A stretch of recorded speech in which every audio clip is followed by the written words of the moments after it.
화이트 날도 이동현 육성의 승부 3부 시작합니다. 매주 금요일 이 시간에는 이슈 언박싱 하는 날입니다. 신장식 변호사, 오마이뉴스 박정호 기자 연결합니다. 두 분 나와 계십니까? 네, 안녕하세요. 예. 신장식 변호사님 방금 스튜디오에 왔다 가지 않으셨나요? 네, 근데 뭐 스튜디오에서 방송하는 건 안 된다 이래가지고 다시 나가서 전화로 이게 참 무슨 풍경인지 모르겠습니다. 예. 근데 오신 것 같았는데, 예. 네. 다시 전화를 하신군요. 알겠습니다. 멀지 않은 곳에 있습니다. 예. 예. 어쨌든 확진자 수가 조금씩 줄어드는 모습 보이니까 좀 더 기다려 봅시다. 네. 양승태 대법원장 시절 사법농단에 관여한 판사들 탄핵이 필요하다. 이 이야기가 나온 지는 꽤 됐습니다만 여지까지 별다른 움직임이 없었는데 국회가 움직이는 것 같습니다. 네, 그렇습니다. 지금 민주당, 정의당, 열린민주당, 기본소득당 국회의원 107명이 이 사법농단 사태에 연루된 임성근, 이동근 부장판사의 탄핵 추진에 동의했어요. 예.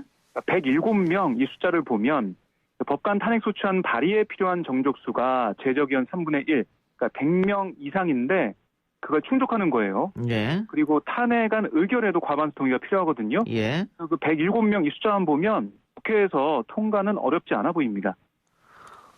민주당 의석만 가지고도 가능한 거 아닙니까?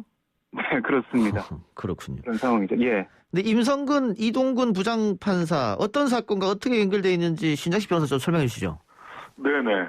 그 임성근 그 부장판사 같은 경우는 사실은 거의 뭐 법적 브로커에 가까운 일을 했다라고 보여지고요. 예. 그 이제 대표적으로 뭐냐면 그 세월호 때요. 그 대통령 7시간 관련해서 예. 그 상케이 신문 서울지국장 가토 하스야라고 하는 분이 이 관련해서 의혹을 보도를 했잖아요. 예. 근데 이게 판결문 이동근 여기 이제 임성근 부장판사랑 같이 언급되는 이동근 부장이 당시에 이 판결을 하는 판사였는데 예. 판결문을 미리 유출을 해서 임성근 부장이 보고 나서는 야 이렇게 하면 VIP가 매우 불쾌할 테니까 무죄 판결을 냈단 말이에요. 매우 불쾌하니까 일단 법리상으로는 무죄지만 비방의 목적이 없어서 법리상으로는 무죄지만 명예훼손을 한 건 사실이다 라고 판결문을 수정해라 라고 시켰고 이동근 부장은 시킨 대로 명예훼손 박근혜 대통령에 대한 명예훼손은 있지만 기자로서 비방의 목적이 없으니까 무죄긴 하다. 법리상은 무죄지만 너 명예훼손한 건 맞아.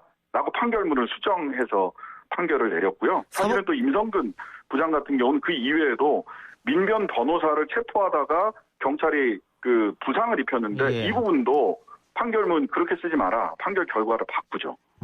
이런 일들을 벌여왔던 분입니다. 임성근 부장판사, 그다음에 이동근 판사가요.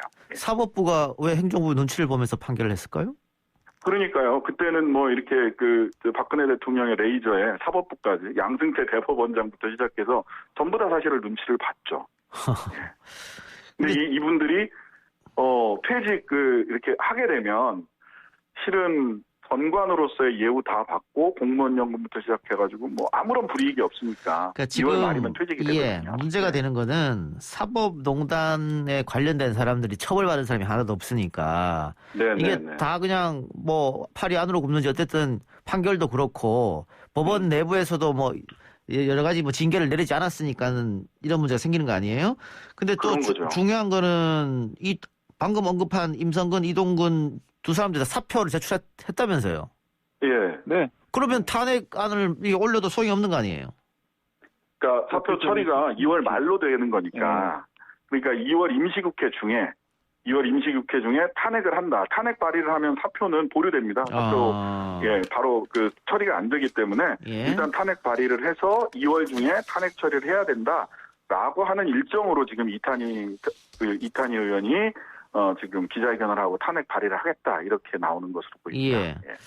방금 얘기했던 판사들도 뭐 관련 재판에서는 무죄를 받았으니까요.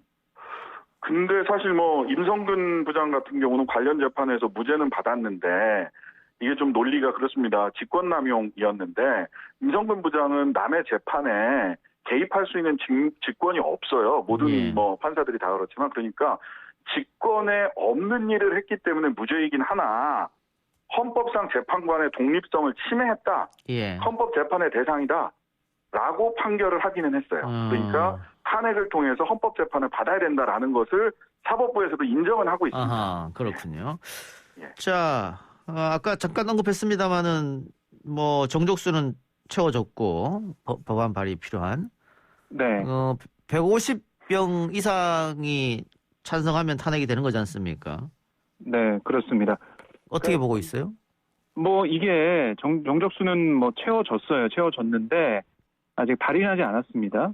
그러니까 이탄희 의원 측 얘기를 들어보면 다음 주에 이 민주당 의총을 통해서 이거 좀 논의를 해볼 계획이라고 해요. 예. 논의를 통해서 어떻게 할지, 당 차원에서 어떤 전략을 세울지 논의할 걸로 보이는데, 제가 오늘 민주당 몇몇 의원들하고 좀 통화를 해봤는데 이게 취지는 정말 좋다. 예. 그래서 이탄희 의원하고 박주민 의원이 여기에 대해서 발의 이 탄핵에 대한 의견을 물어볼 때 뭐 자신도 찬성을 했었는데 예. 과연 의총에 모여서 당 지도부와 함께 논의를 할 때 이게 스무스하게 발의하자는 쪽으로 의견을 모아지겠느냐. 이건 좀 회의적이다. 이렇게 얘기하더라고요. 뭐 역풍을 걱정하는 겁니까? 역풍도 있겠지만 지금 보면은 재보선, 그러니까 보궐선거가 얼마 안 남았고, 예. 지금 여러 가지 뭐 갈등을 불러오는 그런 것보다, 예. 그리고 이게 뭐 탄핵이 되면 뭐 예상하시겠지만은 야당의 뭐 강한 비판과 보수 언론들의 공격이 있을 예정으로 좀 예상이 됩니다. 그래서 그런 것들을 감수하면서까지 지금 우리가 이걸 해야 되겠느냐. 민생 경제, 코로나 대응 예. 이런 게 중요한 게 아니겠느냐. 이런 의견이 좀 많이 나올 거다 이렇게 또 관측을 하더라고요. 신변 어떻게 보세요? 근데 이게 실은 이제 아까도 말씀드렸다시피 이분이 이제 법적인 한계 때문에 직권남용은 임성근 부장판사가 아니지만 헌법재판의 필요성이 있다라고 사법부에서도 판결을 했고요. 예. 그다음에 실제 전국 법관 대표자 회의 뭐 얼마 전에도 한번 열렸던 전국 법관 대표자 회의에서조차 굉장히 좀 보수적인데도 불구하고 탄핵 소추를 검토할 만한 상황이다라고까지 얘기를 했어요. 예. 근데 이게 단순히 이게 무슨 뭐 적폐몰이다 뭐다 보수 언론에서 이런저런 얘기를 한다고 해서 심지어는 법관들도 도저히 감수할 수 없는 헌법 유린 행위를 한 이 법관들이 그냥 밖에 나가서 전관예우 받고 공무원으로서 누릴 수 있는 거 다 누리고 헌법적 책임을 전혀 지지 않도록 하는 것을 그대로 용인해야 되는지 176석을 가지고 있는 여당이 그런 판단을 하는 게 옳은지 참 많은 의문을 또 질문을 받게 될 거라고 보입니다. 알겠습니다. 좀 지켜보겠습니다. 자, 박 기자 코로나 상황 짚어주시죠. 네, 코로나19 상황 사실 보면은 계속해서 좀 완만한 감소세를 보이고 있죠. 오늘 영시 기준 신규 확진자 지역 발생이 314명, 해외 유입이 32명, 총 346명 발생했는데요. 예. 어제 401명과 비교하면 55명 적고요. 지난해 11월 23일 이후 가장 적은 수치입니다. 이처럼 신규 확진자 수가 완만한 감소세를 이어가고 있지만 오늘 6시 기준으로 좀 나온 그런 확진자 수를 보니까 어제보다 또 많더라고요. 예. 50명 이상 많기 때문에 아직까지 안심할 수가 없다. 사우나, 직장, 우체국, 일상적 공간을 고리로 한 집단 감염 사례가 잇따르고 있어서요. 언제든 재확산의 불씨가 되살아날 수 있다. 이렇게 당국은 판단하고 있습니다. 예, 오늘 실시간 추세로 보면은 300명대 후반쯤이 나오지 않을까. 뭐 그렇게 생각되는데 어쨌든 방역 당국이 얘기했던 400명대 이하를 계속 일단은 유지해야 된다. 이거는 지켜지고 있는 것 같아요. 네, 그렇죠. 예. 아이고 근데 이제 문제는 이게 굉장히 많은 노력을 통해서 400명대 이하가 지금 지켜주고는 있는데, 그리고 이제 거리두기 2.5단계도 이제 곧 지나고 나면 이제 다시 한 번 더 판단을 하셔야 될 텐데, 제가 걱정되는 게 설명절입니다. 예. 설명절이 2월 초에 있어서 이때 또 이 단계가 하향되면 또 다수가 좀 이동하거나 이렇게 되면서 전국적으로 또 어려움을 겪게 되지 않을까라고 하는 걱정이 있어요. 피로도는 많이 높아져 있긴 하지만 이 설명절까지를 좀 우리가 잘 통과하고 나면 또 2월 말에는 또 백신 접종도 시작이 된다고 하니까 우리가 정말 큰 기운을, 코로나에 대해서 큰 기세를 잡을 수 있는 게 결과적으로 2월 중하순경에 판단이 되지 않을까. 그때까지는 조금 더 조심해야 되지 않을까 하는 생각입니다. 예, 지난 추석 때도 역시 우려를 많이 했습니다만은 그렇게 많은 확진자가 나오진 않았거든요.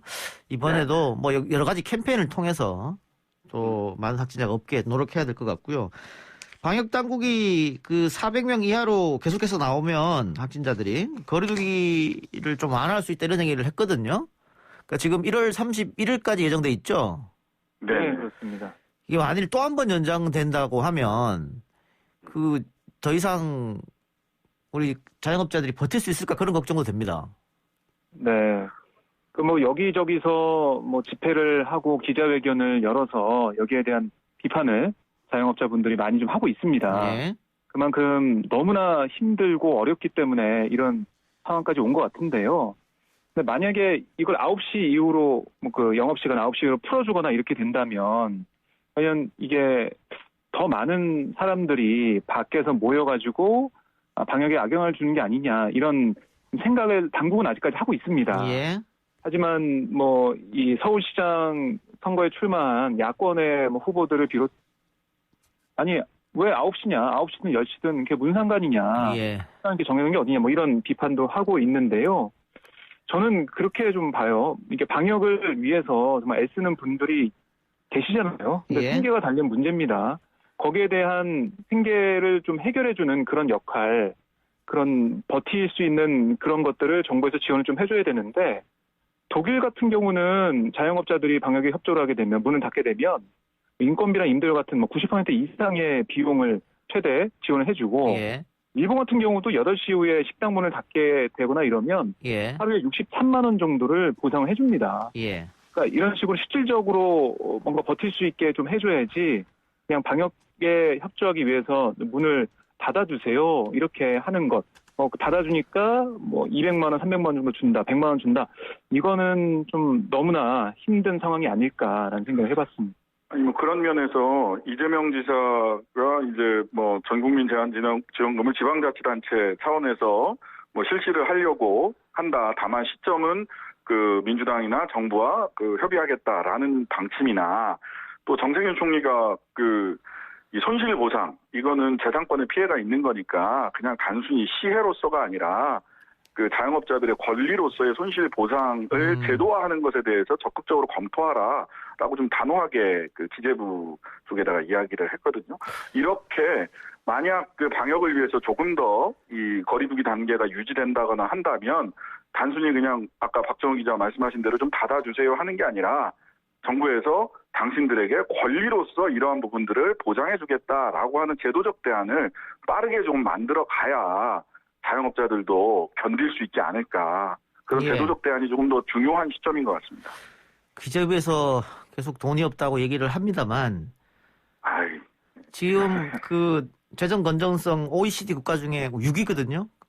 굉장히 탄탄하다고 볼 수 있습니다. 이 정도면은. 그래서 예, 총 GDP 대비해서 우리 45%인 것밖에 안 돼요. 다른 데 100%, 200%면 훨씬 많거든요. 예. 그리고 재작년보다 작년이 물론 부채 비율이 늘었습니다만 그렇게 또 많이 는 것도 아니기 때문에 곳간의 여유가 다른 나라보다는 좀 있지 않느냐. 다른 나라는 이미 너무 많이 풀어서. 그러니까요. 곳간을 지키고 곳간에 죄물을 쌓아두는 이유가 뭔지 우리가 뭐 근본적으로 좀 생각을 해봐야 될 때가 된 것 같아요. 예. 나라만 부자고 나라 곳간만 지킨다고 해서 이 대한민국이 좀 올바른 방향으로 가는 것인지 뭐 이 국민들은 지금 힘들다고 아우성인데 곳간은 계속 닫아두는 게 맞는 것인지 거기에 대한 국민적인 여론을 조사해보고 함께 토론해보고 의견을 나눠야 된다고 봅니다. 예. 박정 기자 말처럼 국가에서 집합 금지를 내리고 가게 문을 열지 말라고 했기 때문에 이렇게 된 거지 않습니까? 지금 어쨌든 간에. 그렇다 그러면 어떤 제도적으로 지원을 해줄 수 있는 방안이 마련돼야 된다. 이런 말씀인 것 같습니다. 알겠습니다. 그 백신 접종 계획을 발표한다고요? 네, 1월 말에 이 백신 접종 계획 대국민 발표를 하겠다는 게 정부의 입장인데요. 뭐 최종적인 접종 우선 대상자 그리고 구체적인 접종 계획이 발표될 예정입니다. 지금까지 뭐 나온 내용을 보면 의료기관 종사자, 집단시설 생활자와 종사자, 65세 이상 노인, 또 성인 만성질환자, 소아청소년 교육시설, 보육시설 종사자와 직원, 또 코로나19 1차 대응 요원, 또 50세에서 64세 사이의 성인, 경찰, 소방공무원과 군인, 교정시설과 치료감호소 수감자, 직원, 뭐 이렇게 우선 접종 대상자로 좀 포함이 됐어요. 예. 그런데 이 중에 의료진과 집단시설 생활자, 종사자가 가장 먼저 백신을 맞을 대상자로 검토되고 있다. 이렇게 볼 수가 있겠습니다. 예. 그리고 이게 이제 정부가 백신 접종센터 설치 원칙을 발표를 했거든요. 예. 각 시 군구당 1개소 이상 약 250여 개 접종센터를 설치하겠다라고 밝혔는데, 그러니까 넓은 지역에 사람들이 모여도 괜찮을 만한 넓은 지역에 하루에 수천 명씩 접종을 하겠다, 이런 계획을 좀 가지고 있습니다. 예. 지금 보면 뭐 영국, 미국, 프랑스, 덴마크 백신을 접종을 하고 있습니다. 그 속도가 너무 느려서 문제가 좀 되고 있지 않습니까? 그렇습니다. 특히 뭐 프랑스는 이 속도로 가면 400년 걸린다고 하는데 전 국민이 맞으려면. 우리는 그러니까, 아마 뭐 각 지역에 보건소도 있고 우리 의료 체계에서는 다른 나라보다는 굉장히 빠르게 백신을 맞을 수 있지 않을까 그런 생각도 해요. 어떻게 보십니까? 그러니까 뭐 구슬이 서말이라도 깨어야 보배라는 말처럼 백신이 서말이라도 접종을 할 수 있어야 이게 효과가 있는 건데 지금까지 우리가 그 질병청을 중심으로 해서 쭉 그 K방역을 해왔던 이 행정력이나 국민들의 협조의 수준이나 이런 걸로 놓고 봐서는 제가 보기에는 다른 나라보다 백신을 다소 늦게 접종을 시작했어도 더 빨리 끝날 거로 예상이 돼요. 이런 것이 전부 다 K방역의 힘이죠, 사실. 예. 알겠습니다. 자, 코로나19 이야기하고 있는데 이 코로나19 방역과 관련해서 가수 강원래 씨의 발언이 논란이 되고 있다고 하는데 어떤 이야기를 했습니까? 네, 이태원에서 주점을 운영하는 이 남성 댄스 듀오 클론 출신 가수 강원래 씨가 이틀 전 안철수 국민의당 대표와 만난 자리에서 이렇게 얘기했습니다. 후배들이 빌보드 1위까지 차지하는 세계 1등의 문화 선진국이 됐는데 코로나로 힘들어하는 현재 방역 대책은 저희 자영업자들이 느끼기엔 선진국에 비해 꼴등인 것 같다. 영업하지 말라 해서 1년 가까이 영업 안 했고 다들 힘든데 가만히 좀 있으라 해서 가만히 하루 50만 원, 월 1,500만 원, 1년에 1억 8천만 원 손해봤다. 이렇게 토로를 했습니다. 예, 그 안철수 대표하고 만난 자리에서 이런 얘기를 했군요. 네, 그렇습니다. 예, 그 논란이 많이 됐고 비판도 좀 받은 것 같은데 그 후에 또 사과글을 올렸다고요? 예, 뭐 자신의 발언에 대해 일부 누리꾼들의 비판이 이어지자 하루 만에 사과를 했습니다. 예. 어떤 내용이냐면 이태원 모임에서 뭐 홍대, 강남역 종로 등 여러분과 함께 자영업자들의 고충을 얘기하다 보니까 감정이 격해져서 제가 방역 정책이 꼴등이라는 표현을 쓴 것 같다. 다시 한번 사과드리면서 앞으로 좀 더 보상이 있는 방역 정책에 대해서 기대하도록 하겠다라고 밝혔고, 그리고 자신은 정치인도 아니고 특정 정당을 지지하는 자리도 아니었는데 정치적으로 해석돼서 조금 아쉽다. 아무도 저희 말을 안 들어줘서 어떤 자리이건 우리 목소리를 내고자 만든 자리였다. 이렇게 당시 상황을 설명하기도 했습니다. 예. 정치권에서도 이번 사안을 놓고 여러 말이 오가고 있다고요? 네, 뭐 일단 정세균 총리가 안철수 대표에 대해서 방역을 정치에 이용하지 말라 이렇게 얘기를 했더니 안철수 대표나 또 국민의힘 쪽 야당 쪽에서는 오히려 방역을 정치에 이용하는 것은 정부 여당 아니냐 이렇게 이제 이야기를 하면서 서로 이야기가 되고 있는데 결과적으로는 저는 안철수 대표의 행보가 굉장히 뭐라고 해야 될까 자영업자들이 지금 어렵고 힘든다는 거는 알겠는데 그리고 그런 목소리 듣는 거 좋은데 그런 목소리를 정치적 의도를 가지고 사용하고 있다. 이런 생각이 들어요. 사실은 이렇게 논란을 할 게 아니라 이런 식의 논란을 할 것이 아니라 자영업자들의 피해를 회복할 수 있는 방안을 둘러싸고 정책적인 토론이 필요한데 뭐 문재인 정권 잘못했다.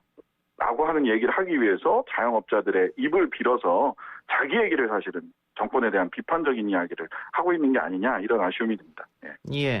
안철수 대표가 강원래 씨 관련해가지고 자신이 입장을 내놨는데요. 거기서 뭐라고 했냐면 문재인 정권 지지자분들이 정치적으로 일이 아니다라고 주장을 했거든요.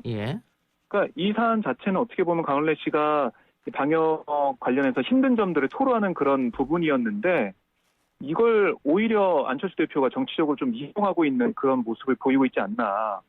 저는 이게 좀 안타깝고 이건 이렇게 해서는 안 된다는 생각이 들더라고요. 예.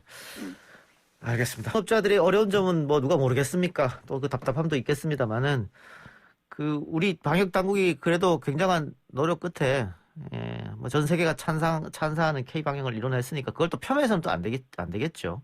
그럼요. 예. 다른 주제로 넘어가겠습니다. 코로나19 장기화로 소상공인들 고통을 많이 겪고 있죠. 계속 얘기하고 있습니다만. 근데 이 코로나 시대 필수 노동자로 불리는 분들이 계십니다. 이 택배 노동자들인데요. 그 비대면 때문에 택배 업계 또 택배 노동자들이 굉장히 지금 많은 물량이 몰려서 고생하고 있다고 하는데 택배 업체 물류 창고에서 일하고 있는 노동자들 최근 쿠팡의 한 물류 창고에서 일하던 여성 노동자가 사망하는 사건이 발생했다고 하는데 그 원인이 심장 쇼크사였다고요? 예. 지난 11일 새벽 5시 15분쯤 경기 화정시 동탄 물류센터에서 밤샘 근무를 마친 50대 여성 최모 씨가 야외 화장실에서 쓰러진 채 발견이 됐는데요. 예. 이후 병원으로 옮겨졌지만 끝내 숨졌습니다. 사회복지사였어요, 최 씨가. 예. 네, 이혼 이후에 두 아이를 홀로 키우는 가장 역할을 했었는데 원래는 요양병원에서 일하다가 지난해 12월 그만둔 뒤 새 일자리를 찾기까지 생계를 위한 아르바이트에 나선 상황이었습니다. 예. 이곳에서 상품을 정리하는 아르바이트를 한 지 6번째 되는 날 숨졌는데 최 씨가 쓰러진 날이 기억하시겠지만은 기록적인 한파로 밤사이 최저 기온이 영하 11도까지 떨어진 그런 날이었어요.